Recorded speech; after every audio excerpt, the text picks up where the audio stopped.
அஸ்ஸலாமு அலைக்கும். உணவு தட்டு சேனல் ஸ்டார்ட் பண்ணி வரக்கூடிய முதல் ரமலான்ங்கிறதுனால இதில் எந்த அளவுக்கு வீடியோ கொடுக்க முடியுங்கிறதே நான் ரமலான் எக்ஸ்பீரியன்ஸ் பண்ணும்போது தான் தெரியும். இது எனக்கு புது அனுபவமாக தான் இருக்கும். நிறைய சகோதரிகள் இப்படினே நேரத்தை வீணாக்காதீங்க அப்படி இப்படின்ட்டு சொல்லிட்டு கமெண்ட் பண்ணுறாங்க. ஒவ்வொரு சேனலில் நான் பார்க்குறேன். ஒரு விஷயத்தை விளங்கிங்க. இறைவனே சொல்கிறான், நோன்பாளிகளுக்கு 2 சந்தோஷம், ஒன்று நோன்பு திறக்கும் பொழுது, மற்றொன்று என்னை சந்திக்கும் பொழுதுன்னு.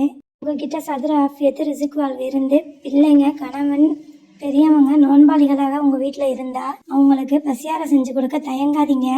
அதுவே ஒரு பெரிய இபாதத்து தான். நிறைய பேர் கடையிலேயே வீட்டில் செய்ய அழிப்புப்பட்டுக்கிட்டு கடையிலேயே வாங்கி வடை சம்சா வச்சு நோன்பு திறக்கிறது நான் கேள்விப்பட்டிருக்கேன். அதெல்லாம் உங்களுக்கு சதுர ஆஃபியத்தை தருவான். உங்கள் பிள்ளைங்களுக்கு பிடிச்சமான பலகாரங்கள் வீட்டில் செஞ்சு கொடுங்க.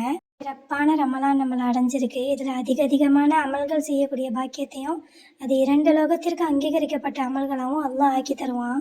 எங்கள் வீட்டில் எப்படிலாம் டெக்கரேஷன் பண்ணுவோங்கிறத ஒரு குட்டி வீடியோவாக இப்போ பார்த்துடலாம். வீடியோ பிடிச்சா லைக் பண்ணுங்கள்.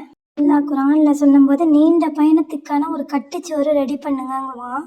அதை மாதிரி நம்ம இந்த நாட்களில் நல்ல அமல்கள் செய்யக்கூடிய எல்லா விஷயத்தையும் நமக்கு பக்கத்தில் வச்சுக்கணும். மெயினாக ஜக்காத்து காசை ரெடி பண்ணி வச்சுக்கணும்.